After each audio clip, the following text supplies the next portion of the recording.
Good morning, welcome to my mini blog. আমার মিষ্টি বন্ধুরা কে কেমন আছো? আশা করি সকলে খুব ভালো আছো। চলো তোমাদের চা খাইয়ে আজকের ব্লগটা শুরু করা যাক। চা রেডি, চলো চা খেয়ে নেই সকলে মিলে। কিন্তু রয়েছে 1 কাপ চা। কেউ আবার বলে বসো না যে 1 কাপ চা সবাই মিলে খাওয়া যায়। আসলে না, সেটা হলো মন ভরানো যায়। যাই হোক, চাটা খেয়ে দিয়ে এই যে রান্নায় বসে গেছি। ছেলের স্কুল আছে, ভাত তো প্রায় হয়েই এসছে। তারপরে একটু ঝোলের শাক করেছিলাম।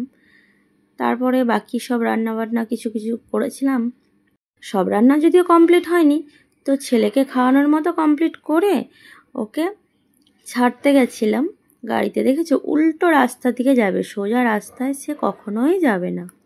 নতুন এদিকে একটা রাস্তা হচ্ছে, ও বলে কি ওদিকে চলো, প্লেট বসানো আছে। তো যাই হোক, চলে গেলাম। তো বাবুকে গাড়িতে উঠিয়ে দিয়ে এসে বাকি রান্নাগুলো সব সেরে নিচ্ছিলাম। আজকে একটা স্পেশাল রান্না। আজকে আমি আমের চাটনি বানিয়েছি। তো কিভাবে বানিয়েছি সেটা পরের ভিডিওতে দেখতে পাবে তোমরা। আরটা কি বলো তো, আজকে আমি বাবুকে আনতে যাইনি, গাড়িই নিয়ে এসছে। অন্যদিন আমি টিফিন টাইমে যাই তো আনতে, কিন্তু আজকে আনতে যাইনি। গাড়িওয়ালাকে বলেইছিলাম যে অঙ্কনের যে গাড়ি কাকু আছে, যে অঙ্কনকে যেন এনে দেয়। তো যথারীতি আজকে এনে দিয়েছে। তারপর ওকে ফ্রেশ করিয়ে খাইয়ে দাইয়ে একটু ঘুমিয়েছিলাম। তো ঘুম থেকে উঠে একটা খাবার বানিয়ে রাখলাম, কারণ সন্ধ্যাবেলা আমাদের এখানে পুজো আছে, বেরোবো। তার জন্য বিকেলেই খাবার বানিয়েছিলাম। খাবারটা হলো কি, আলুর দম বানিয়েছিলাম আর একটু লুচি করেছিলাম। আলুর দমটা বানিয়ে রেখে রেডি সেডি হয়ে আমরা গেছিলাম মায়ের দর্শন করতে। কিন্তু সত্যি কথা, এই টাইমে গিয়ে আমি মায়ের দর্শন পাইনি। কারণ কেউ তো প্রচুর ভিড় লেগে গেছিলো। গেছিলাম 6:30টার দিকে, তখনও প্রচুর অলরেডি ভিড় সরে গেছিলো। এই যে এত লোকের ভিড় তোমরা দেখতে পাচ্ছ, এখানে আর দর্শন করতে পারিনি। তো তারপরে আবার গেছিলাম। তো একটু ঘুরে, একটু মেলা টেলা ঘুরে চলে এসেছিলাম বাড়িতে এসে ওই যে লুচিটা বানিয়ে নিলাম, কারণ খেয়ে দিয়ে আবার বেরোবো। ওর বাবা তো আসছিল। তো লুচি আমার বানানো প্রায় কমপ্লিট। তো চলে এসছে। খেয়ে দিয়ে আমরা আবার বেরোচ্ছিলাম। দেখুন ঘড়ি কাটাতে বাজছে 12টা 15। দেখো সবাই মিলে আমরা বেরিয়ে গেছি মাকে দর্শন করব বলে। আমার ফ্যামিলি আর সঙ্গে আমার পাশের একটা ফ্ল্যাটের ফ্যামিলি।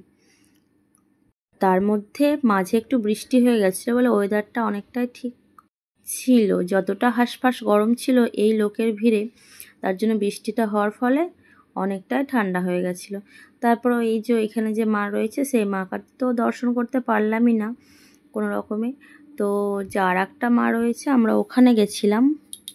ওখানে দর্শন করলাম। আর আমার ছেলেদের খালি কাণ্ডটা দেখো, আমার ছেলে আর মেয়ে, কারণ ওরা দুজনে খুব বেস্ট ফ্রেন্ড। এই যে ওদের ডান্স শুরু হয়ে গেছে, ওরা খুব ডান্স করলো। আর ঢাক বাজছিল তো, তাই ঢাকের তালে ওরা দুজনে মিলে ওই একটু ডান্স করলো।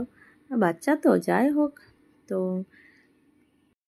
ব্যাস, তারপর এদিক ওদিক ঘুরে আমরা বাড়ি ফিরছিলাম। কিন্তু তার আগে কিন্তু এখানে যে মায়ের দর্শন আমি করতে পারিনি, শেষে সে দর্শনটা করে তারপর ফিরেছি। তো সেই ভিডিওটা আর করানো হয়নি, এত লোকের ভিড় ছিল। তারপরে এই যে টাটা সবাইকে, চলে এলাম বাড়ি। Thank you for watching. দেখা হবে অন্য কোনো ব্লগে।